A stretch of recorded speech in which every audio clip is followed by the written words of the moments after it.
betul, pemerintah terus berupaya untuk membangun infrastruktur, meningkatkan konektivitas dengan cara membangun infrastruktur yang lebih merata hingga ke berbagai daerah. Nah, salah satu tujuannya adalah untuk mereduksi atau mengurangi biaya logistik kita ya. Jadi rasio biaya logistik kita itu kan tinggi sekali ya, relatif tinggi, dan bahkan di antara beberapa negara di ASEAN yang kita anggap sebagai pesaing kita itu masih relatif yang paling tinggi ya, mencapai 22% lebih ya. Jadi penurunannya sejak 5 tahun terakhir atau 10 tahun terakhir itu kurang signifikan kalau dilihat. Nah, harapannya kan dengan belanja infrastruktur yang besar, ini juga bisa berpengaruh signifikan terhadap ongkos atau rasio logistik, biaya logistik terhadap PDB. Namun memang belum signifikan ya penurunannya, sehingga memang eh, apa namanya, belum berdampak terhadap harga barang ya di berbagai daerah. Jadi masih terjadi disparitas harga barang ya, khususnya sembako ya, antara katakanlah di dalam Pulau Jawa dengan di luar Jawa atau bahkan di Indonesia Timur.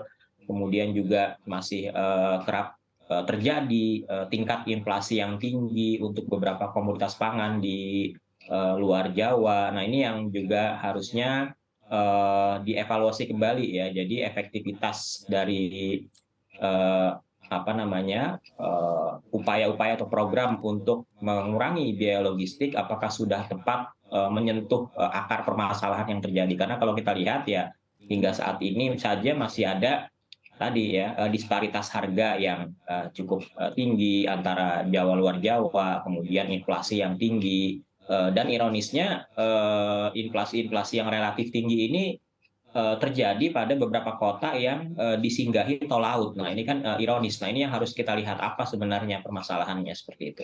Baik, artinya memang biaya logistik ini sangat berpengaruh ya terhadap harga pangan yang saat ini memang nampaknya masih sulit untuk turun. Saya ingin ke Bu Hafida. Bu Hafida, tanggapan Anda terkait dengan kondisi logistik dan juga transportasi di Indonesia, Bu, jika dikaitkan dengan distribusi pangan dan juga kalau kita lihat harga pangan yang memang masih sulit untuk dikendalikan bahkan mungkin cenderung naik. Anda sendiri melihatnya seperti apa, Bu? Ya, baik. Kalau kita berbicara dengan harga pangan ya, bahan pangan itu kan sebenarnya tidak hanya transportasi ya, Mbak, tapi juga ada pergudangan, ada administrasi gitu. Dan bahkan tiap tiap bahan pangan itu memiliki porsi biaya transportasi yang berbeda, pergudangan yang berbeda. Jadi memang agak sulit untuk kita melihat berapa sih pengurangan yang sudah terjadi ketika adanya inovasi yang dilakukan pemerintah misalnya. Dan memang tadi benar kata Bapak Ahmad ya, jadi masih banyak PR yang harus kita lihat ketika kita berbicara dengan biaya transportasi dan berhubungan dengan biaya pangan. Karena kita berbicara misalnya ngomongin ikan aja ya, kita ngomongin bagaimana butuh river kontainer, itu kan juga beda lagi dengan kita hanya membawa cabai atau misalnya hanya membawa bahan-bahan pokok yang lain gitu.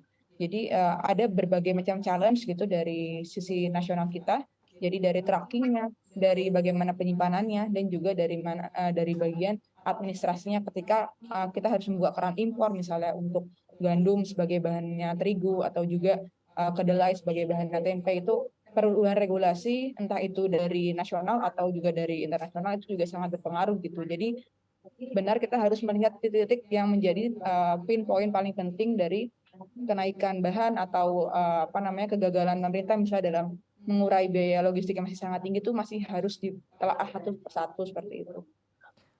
Baik, kalau dari Pak Ahmad sendiri melihatnya untuk saat ini, Pak, artinya kan pemerintah memang sudah banyak membangun tol begitu ya, infrastruktur ini memang Ya. sangat masif pembangunannya. Nah, biaya logistik ini kan kalau kita lihat juga boleh dibilang mungkin sulit turun begitu ya, seiring dengan juga mungkin harga bahan bakar yang naik. Nah, Anda sendiri melihatnya mengapa harga logistik sampai dengan saat ini masih untuk sulit turun? Ya, jadi biaya logistik sendiri itu kan di dalamnya ada beberapa komponen ya, seperti biaya transportasi, tadi betul Bu Hafida mengatakan ada biaya-biaya penyimpanan ya, dan lain sebagainya. Nah, ini yang memang biaya transportasi ini yang ya tadi determinannya banyak yang mempengaruhi, seperti harga bahan bakar, kemudian juga kalau di kapal itu kan banyak yang mempengaruhi freight-nya ya, ongkos kirimnya ibaratnya, banyak yang mempengaruhi harga-harga itu. Tidak serta-merta dibangun infrastruktur, pelabuhannya diperbaiki, diperbagus, kemudian ongkos kirimnya lalu turun. Nah, tidak seperti itu. Sehingga memang yang dilakukan harusnya memang lebih komprehensif, ya, lebih komprehensif, tidak hanya membangun infrastruktur konektivitas, tidak hanya menambah kapal atau menambah trayek kapal, tapi juga bagaimana membangun pusat-pusat pertumbuhan yang baru, khususnya di luar Jawa. Ya, sebagai contoh, kalau misalnya ada pelayaran niaga dari Jawa ke Indonesia Timur, mereka membawa sembako, kemudian kalau kembalinya ke Jawa itu dalam keadaan yang kosong atau tidak penuh lah ya, nah, ini kan menjadi cost tersendiri ya bagi pelayaran itu sendiri. Nah, sehingga memang harus ada supply barang dari Indonesia Timur, dari daerah-daerah yang menjadi itu tadi sasaran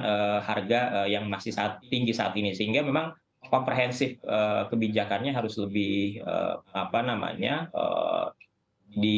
dikembangkan gitu ya, tidak hanya dari sisi infrastruktur logistiknya, tetapi juga dari sisi bagaimana penyediaan supply, bagaimana penyediaan atau pembangunan pusat-pusat pertumbuhan ekonomi atau industri yang baru, khususnya di daerah-daerah yang saat ini masih relatif sepi ya industrinya seperti itu. Jadi